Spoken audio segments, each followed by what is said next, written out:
제가 평소에도 인테리어에 꽤 관심이 많았는데요. 오늘 저의 궁금증을 해소해줄 홍경일 대표님 모셨습니다. 일하는 남자TV의 홍경일입니다. 인테리어 사업을 시작하게 되신 계기가 궁금합니다. 이걸 하면 잘할 수 있을 것 같고 이걸 하면 내가 원하는 돈을 벌 수 있겠다라는 확신이 들어서 그냥 그렇게 시작했어요. 이 인테리어 사업에 관심을 갖게 된 그런 계기가 있으시다면? 이제 매장을 하면서 인테리어도 여러 번 했었고 이 정도 일하는 거 보니까 이 정도는 재미있을 것 같기도 하고 나도 이거 해보고 싶다는 생각을 몇 번은 했었죠. 시장에 돈이 흘러가고 있고요. 돈이 흘러가는 와중에 잘하는 사람은 그 돈 중에서 자기 양만큼 가질 수 있다라는 자본주의의 기초 논리? 그것 때문에 그냥 큰 시장에 들어가서 물론 이제 고생은 하겠죠. 관심도 있었지만 일도 할 수 있는 자신감도 근거 없는 자신감도 있었고 또 시장에 대한 믿음, 열심히 하면 될 거라는 믿음, 그리고 내가 쏟을 수 있는 예상치 에너지, 나이 따져보고서 그렇게 시작을 한 겁니다. 그게 다 전부 20대 때 하신 아니요. 생각이세요? 30대 때. 30대 때. 네, 정식으로 학원을 다니면서 과를 가서 배운 게 아니라 독학을 했어요. 유튜브를 보고 블로그 보고 견적서 이런 것도 없어서 다른 회사에서 우연히 생긴 견적서 보고 이게 뭐지 하면서 공부하고 네이버에 있는 오픈된 견적서들 보고서 왜 MD가 들어가고 석고가 들어가고 뭐 스테인리스가 어떻게 약자로 표기되고 또 도면도 마찬가지로 스케치업하고 뭐 캐드, 브레이까지 공부를 하면서 이런 거구나 그렇게 배우면서 한 거예요. 그럼 제가 이제 두 번째 질문을 네. 드릴게요. 인테리어 업을 네. 할 때 특별히 중요하다고 생각하시는 점이 있다면 간략하게 말씀을 해주세요. 일단 잘해야죠.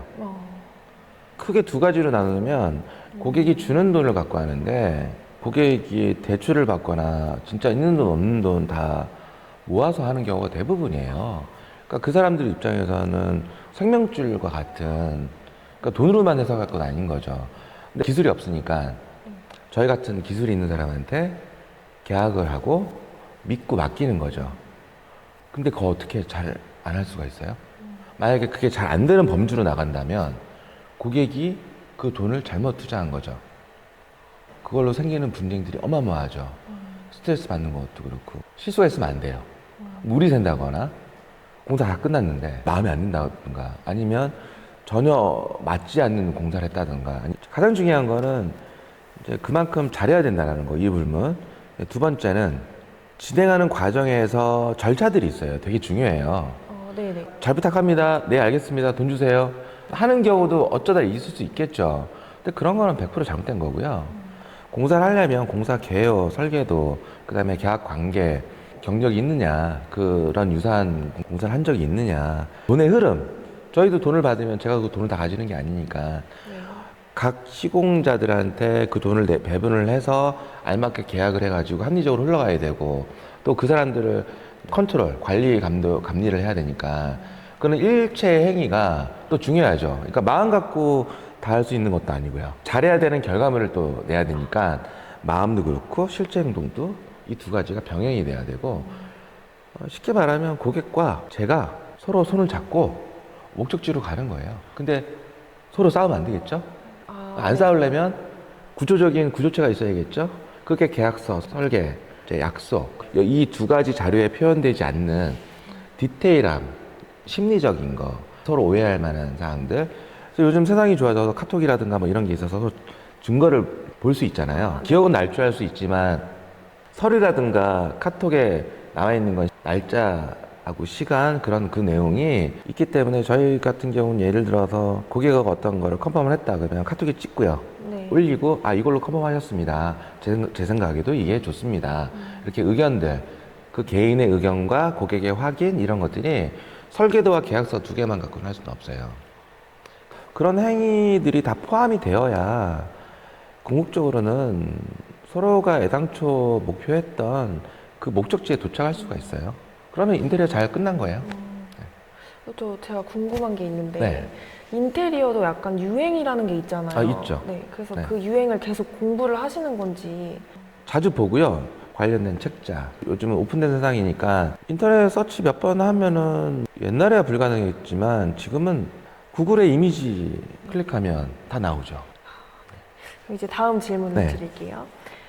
또 이게 제가 개인적으로 굉장히 궁금했던 부분인데 네. 이제 인테리어 계약을 할 때 네. 고객 입장에서 네. 꼭 중요한 팁 같은 게 있다면 그걸 좀 한번 말씀해 주시면 좋을 것 같아요. 손잡을 만한 사람인가 따져야죠. 그거를 판단할 수 있는 그런 게 첫 번째는 이 사람이 이 일을 실제로 하는 사람인가, 실체가 있느냐. 회사가 있고 네. 라이센스가 있고, 라이센스라는 건 실내건축 면허예요. 네. 이게 상업 같은 경우는 실내건축 면허, 건축 같은 경우는 종합건축 면허라든가 통옥 면허 뭐 이런 것들이 있겠죠. 이제 그걸 준비하는 과정에서 조건이 있는데, 실내건축 같은 경우는 기능사나 그 라이센스 개인이 갖고 있는 2명이 또 들어와야 되고요. 자본금도 건설협회에 돈이 들어가야 돼요. 보증이 되는 거죠. 돈 한 푼 없이 하는 게 아니라 일정량의 자본금을 가지고 인원을 가지고 준비를 했다라면 그래도 그게 없는 사람보다는 낫겠죠. 그게 실제로 없는 분들도 많아요. 있어요? 네. 그렇구나. 라이센스가 없는 사람은 1,500만 원 이상의 공사는 법적으로 할 수가 없어요. 할 수 없는데 했어요. 그럴 수 네. 있잖아요. 네네네. 그러면 보호를 못 받는 거죠. 근데 일반인들 이렇게 만나면 네네. 몰라요, 잘. 평소에 이렇게 접하는 게 아니니까. 고객이 보호를 못 받는다는 거예요? 그렇죠. 그 제도권이 있으니까 보호한다는 거는 가불관계에서 계약서는 네네. 쓰겠지만 그건 그들과 그들의 계약서지 건설협회라든가 제도적인 안전망이 없기 때문에 네. 많이 문제가 되죠. 또 다른 건 어떤 게 있을까요, 팁이? 아까 말했던 아, 잘하는 네네. 업체를 골라야 되는데 대화를 해봐야죠. 오늘 봤다고 오늘 계약하는 건 아니잖아요. 그렇죠. 오늘 봤으면 인사를 하게 되고 첫인상도 중요할 것이고 또 그 사람이 공사했던 공사 이력 뭐 홈페이지라든가 블로그라든가 유튜브라든가 이런 걸 봐서 공사했던 걸 보면은 조명을 어떻게 쓰는지, 색감은 어떤지, 내가 원하는 거를 할 수 있는 사람인지 그 사람이 공사를 했던 것 중에서 판단을 해야겠죠. 또 세 번째로는 공사를 시작하게 되면 상대를 대하는 마음가짐이라는 게 있어요. 신뢰할 수 있는 사람인가. 계약서를 딱 찍는 순간 전혀 사람이 돌변하면 또 안 되잖아요. 그렇죠. 근데 알 수가 없잖아요, 우리는. 그렇죠, 그렇죠. 뭐 남녀 사이도 그렇고 그렇죠. 처음에 다 잘해줄 것 같잖아요, 서로. 한 6개월? 말짱했죠. 네. 남녀 단순한 사랑은 쉽잖아요, 유지하기가 네. 힘들듯이. 아, 그렇죠. 계약까지 오면 쉬운 거예요, 결과적으로. 계약이 됐으니까. 그럼 여기서부터 공사를 마무리해야 되는데 그것 또한 잘 됐으면 쉽지만 잘 안 될 수 있잖아요. 어려운 거죠. 근데 그때 필요한 게 뭐냐면 고객을 응대하는 거죠. 즉 하기로 했는데 사람은 어저께 내가 이 말도 했고 그저께 저 말도 했고 이렇게 해달라고 말을 막 해요. 전문가 아니니까. 또 기억을 못해. 준비하면서 이것도 해야 되고 저것도 해야 되고 돈도 마련해야 되고 진짜 안 하던 상태에서 계약 딱 하는 순간 바쁘잖아요. 기억을 날조할 수도 있어요. 아니면 우리가 잘못 들었거나 카톡으로 마감재가 있으면은 도배지라든가 타일이라든가 뭐 도장 남바, 도면의 어떤 높이라든가 설계도 하고 이제 컨셉북, 샘플북 이런 걸 만들어서 상호 확인을 하는데 그럼에도 불구하고 서로 리체크를 잘해야 돼요. 그럼 리체크를 하려면 우리 쪽에서 그거를 성실하게 해야겠죠. 그렇죠. 그쵸? 네. 한 번 봤는데 긴가민가해요. 눈치를 봐요. 말은 했지만 기억을 못 하는 것 같아. 그 애매모호한 지점이 있어요. 그때는 그냥 두말 없이 다시 얘기하는 거예요.